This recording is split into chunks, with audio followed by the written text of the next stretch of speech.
Elon Musk का इंसानों को मार्स पर बसाने का प्लान हमें कोई ख्याली या फिक्शनल स्टोरी से कम नहीं लगता। टेस्ला और स्पेस एक्स कंपनी के मालिक इलॉन मस्क का वाज़े तौर पे प्लान है कि 2050 तक वो मार्स पर इंसानों का एक पूरा शहर बनाएगा जिसमें 10 लाख इंसान रह सकेंगे और वो भी अर्थ की मदद के बगैर। इलॉन मस्क के इस प्लान का मजाक उड़ाया जाता था, लेकिन मार्स कॉलोनाइजेशन के इस ख्वाब पर लोग तब यकीन करने लगे जब नासा ने भी स्पेस एक्स के मार्स मिशन को ज्वाइन कर लिया, क्योंकि पिछले कई सालों से स्पेस एक्स रॉकेट टेक्नोलॉजी में काफी ज्यादा तरक्की कर चुकी है। जैसा कि हम जानते हैं कि इलॉन मस्क की company Tesla electric auto pilot cars बनाने में भी एक्सपर्ट है। इसी तरह स्पेस एक्स के रॉकेट्स में भी ऐसी टेक्नोलॉजी इस्तेमाल की गई है जिसमें वो कम से कम फ्यूल यूज करके स्पेस तक पहुंचाने की कैपेबिलिटी रखते हैं। मार्स, जो कि अर्थ से 6 करोड़ 20 लाख किलोमीटर दूर है, वहां तक इंसानों को पहुंचाने के लिए एक खास स्टारशिप बनाई जा रही है जो इलॉन मस्क के मुताबिक टेस्ला में इस्तेमाल होने वाली बैटरीज पर ऑपरेट होगी, यानी उसमें फ्यूल कम से कम इस्तेमाल किया जाएगा। मार्स तक तो वो इंसानों को पहुंचा देगा, लेकिन सवाल ये उठता है कि मार्स पर इंसानों की कॉलोनी कैसे मुमकिन होगी। आखिर इलॉन मस्क और नासा इस हरे भरे अर्थ को छोड़कर इंसानों को इस बंजर मार्स की जमीन पर क्यों बसाना चाहते हैं? ना ही वहाँ सांस लेने के लिए ऑक्सीजन है, ना ही खाने पीने का सामान, और ना ही -100 डिग्री सेल्सियस जितनी सर्दी में सर छुपाने की जगह। जब वहाँ इंसान के रहने की कोई बेसिक फैसिलिटी भी मौजूद नहीं है, तो आखिर मार्स पर इंसानों की कॉलोनी बनाना मुमकिन कैसे हो? सवालात हैं जिनके जवाब आप इस वीडियो में जान सकेंगे। सबसे पहले बात करते हैं कि जब इस अर्थ पर इंसान के रहने की सारी नेचुरल फैसिलिटीज मौजूद हैं, तो फिर इंसानों को मार्स पर भेजने की जरूरत ही क्या है? पिछली कई सदियों से हमारे प्लेनेट अर्थ की हेल्थ के ऊपर जो भी रिसर्च हो रही थी, अफसोस के साथ उन तमाम रिसर्च के रिजल्ट्स नेगेटिव आए हैं। साइंसदानों का कहना है कि जब से इंसान ने फॉसिल फ्यूल्स यानी पेट्रोल और गैस का इस्तेमाल शुरू किया है, तब से अर्थ का टेम्परेचर बढ़ता चला जा रहा है, और एक वक्त ऐसा आएगा जब ये टेम्परेचर इतना ज्यादा हो जाएगा कि अर्थ पर किसी भी जानदार का रहना मुमकिन नहीं होगा। एक सर्वे के मुताबिक हर 10 सालों में अर्थ का एवरेज टेम्परेचर 0.16 डिग्री सेल्सियस जितना बढ़ रहा है, यानी जिन गर्म इलाकों में अभी इंसान बसते हैं, अगर ये सब ऐसे ही चलता रहा तो आज से 150 सालों के बाद वहाँ इंसान का रहना मुमकिन नहीं होगा। टेम्परेचर बढ़ने की वजह से ग्लेशियर्स भी धड़ाधड़ पिघल रहे हैं, जिनकी वजह से फ्लड्स, साइक्लोन्स और सुनामी का चांस भी बढ़ता जा रहा है। बात सिर्फ फ्यूल के इस्तेमाल की ही नहीं है। इस पॉल्यूशन ने हमारे अर्थ की ओजोन लेयर को भी डैमेज कर दिया है। वो ओजोन लेयर जो सूरज से निकलने वाली जानलेवा रेस से हमें बचाती है, वो भी अब आहिस्ता आहिस्ता करके डैमेज होती जा रही है। यानी एक तरफ पॉल्यूशन से पैदा होने वाली गर्मी और दूसरी तरफ खौफनाक सोलर रेडिएशंस। साइंसदानों को एक बात तो कंफर्म हो चुकी है कि एक ना एक दिन हमारा अर्थ रहने के काबिल नहीं बचेगा, और यही वजह है कि हम इंसान अपने लिए एक दूसरा घर यानी एक दूसरा प्लेनेट अभी से ढूंढ रहे हैं। लेकिन सिर्फ मार्स ही क्यों? हमारे सोलर सिस्टम में तो दूसरे भी कई प्लैनेट्स मौजूद हैं, तो फिर आखिर मार्स को ही क्यों चुना जा रहा है? हमारे सोलर सिस्टम में हमारा एक पड़ोसी प्लेनेट वीनस है और दूसरा मार्स।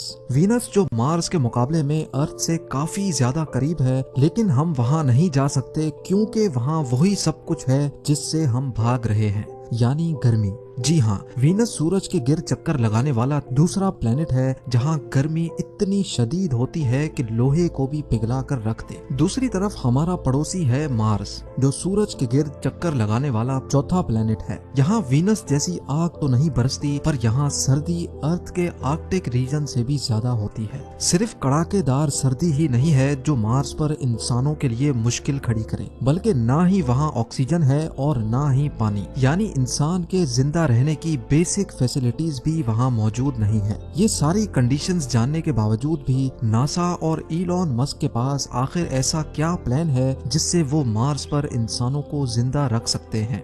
इलॉन मस्क के प्लान के मुताबिक 2026 में पहले मार्स पर इंसानों का एक छोटा ग्रुप जाएगा। इस ग्रुप के पास कम से कम 2 साल जिंदा रहने की तमाम चीजें मौजूद होंगी, यानी खाना पीना, ऑक्सीजन और प्रेशराइज्ड सूट्स। लेकिन इस ग्रुप के वहां जाने से भी पहले मार्स पर एक प्रोटेक्टिव शेल्टर बनाना बहुत ही जरूरी है, क्योंकि मार्स पर मिट्टी के खौफनाक तूफान इंसानों को नुकसान पहुंचा सकते हैं। ये प्रोटेक्टिव शेल्टर्स मार्स पर मौजूद मिट्टी से ही बनाए जाएंगे, लेकिन जब मार्स पर इंसान नहीं होंगे तो ये शेल्टर आखिर बनाएगा कौन? हैरत अंगेज तौर पे ये शेल्टर्स मार्स पर मौजूद रोबोट्स बनाएंगे।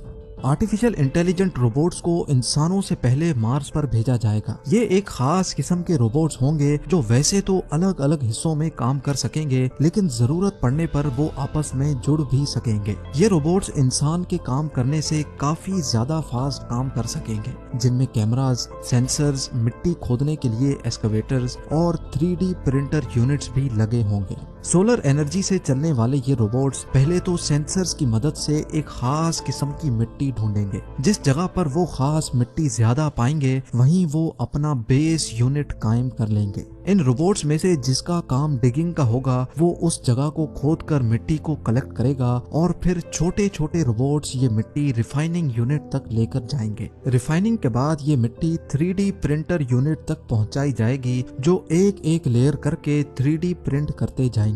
कई महीनों तक ये काम ऐसे ही चलता रहेगा, जिसको अर्थ से बैठकर भी मॉनिटर किया जा सकेगा। शेल्टर कंप्लीट होने के बाद स्टार्ट होगा रोबोट्स का दूसरा फेज।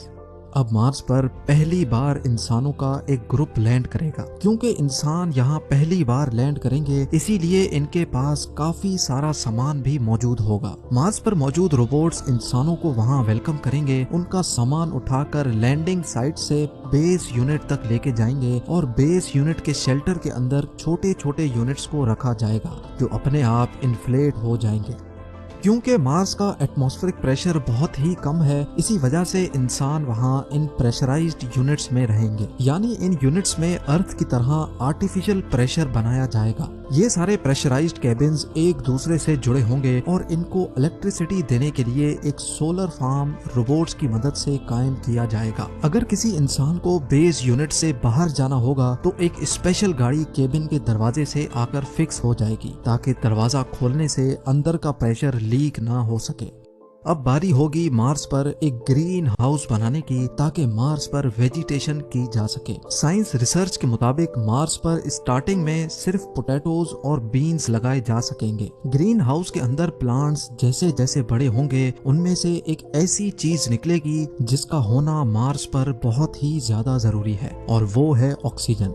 जी हाँ, ये प्लांट्स मार्स पर सब्जियों के अलावा इंसानों को ऑक्सीजन भी देंगे, लेकिन ये ऑक्सीजन इतना ज्यादा नहीं होगा, इसलिए जल्द अज जल्द मार्स पर ऑक्सीजन बनाने का भी बंदोबस्त किया जाएगा। हैरत अंगेज तौर पे ये एक्सपेरिमेंट मार्स रोवर पहले ही कर चुका है। एक स्पेशल डिवाइस जो सोलर एनर्जी के जरिए ऑपरेट होगी, वो मार्स के एटमॉस्फेयर से कार्बन डाइऑक्साइड को लेकर उसमें से हीट और इलेक्ट्रिकल करंट पास करेगी, जिससे ऑक्सीजन कार्बन डाइऑक्साइड से अलग हो जाएगा और उस ऑक्सीजन को कलेक्ट कर लिया जाएगा। यानी अब इंसानों की एक छोटी टीम वहाँ ऑक्सीजन भी बना सकेगी। खाने के लिए उनके पास सिर्फ 2 डिश ही सही, पर खाना मौजूद होगा। और मार्स की जमीन के नीचे फ्रोजन वाटर मार्स पर मौजूद रोवर पहले ही ढूंढ चुका है, तो उस बर्फ को पिघलाकर पानी भी बनाया जाएगा।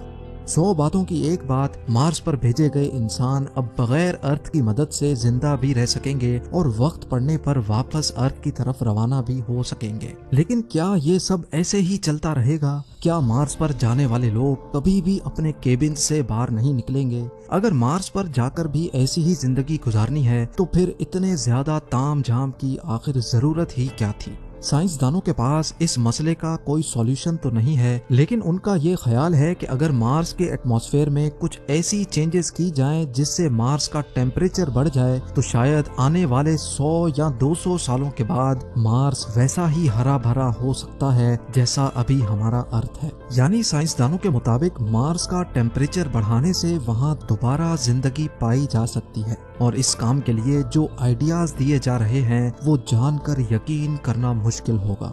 एक MIT स्टूडेंट मार्गरीटा मैरिनोवा का आइडिया है कि मार्स पर रोबोट्स की मदद से फैक्ट्रीज बनाई जाएं, जो सुबह शाम और दिन रात सिर्फ एक ही काम करेंगी। उनका काम होगा सिर्फ धुआं निकालना, और उस धुएं की वजह से मार्स में भी वही सब कुछ होगा जो अर्थ के साथ हो रहा है, यानी ग्लोबल वार्मिंग। दूसरी तरफ इलॉन मस्क ने भी मार्स का टेम्परेचर बढ़ाने के लिए एक आइडिया दिया है और वो ये है कि मार्स पर न्यूक्लियर वेपन इस्तेमाल किए जाएं। उनका कहना है कि मार्स पर 10,000 न्यूक्लियर मिसाइल्स फायर किए जाएंगे तो वहाँ की आइस भी मेल्ट होगी और वहाँ का ओवरऑल टेम्परेचर भी बढ़ेगा, जिसकी वजह से मार्स जल्द अज जल्द इंसानों के रहने के काबिल बन सकेगा। नाजरीन, इलॉन मस्क और नासा का अभी तक का प्लान यही है कि 2026 में पहले इंसानों का छोटा ग्रुप वहां जाकर मुख्तलिफ एक्सपेरिमेंट्स करेगा और फिर हर 2 सालों के बाद जब अर्थ और मार्स एक दूसरे के करीब आ जाते हैं तब वहां मजीद लोग भेजे जाएंगे। 2050 तक मार्स पर 10 लाख लोग ऐसे ही प्रेशराइज्ड केबिन्स में रहेंगे और साथ साथ मार्स का टेम्परेचर बढ़ाने के लिए भी कोशिशें की जाएंगी। उनका ख्याल है कि 100 या 200 सालों के बाद वो मार्स को भी अर्थ जैसा प्लेनेट बनाने में कामयाब